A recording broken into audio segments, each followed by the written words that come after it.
Storage के purpose से थोड़ा ऑकवर्ड रहेगा। तो इसलिए इसको अच्छे से यूज़ में लेने के लिए यहाँ पर आपको बेड का जो ऑप्शन दिया गया है, यहाँ पर आपकी वार्डरोब बना कर दी गई, एंट्रेंस आपको यहाँ से वॉशरूम के लिए आपको यहाँ से बना कर दी गई है।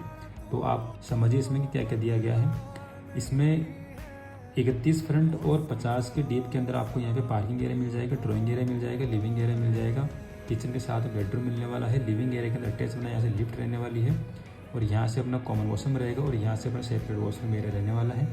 तो इसके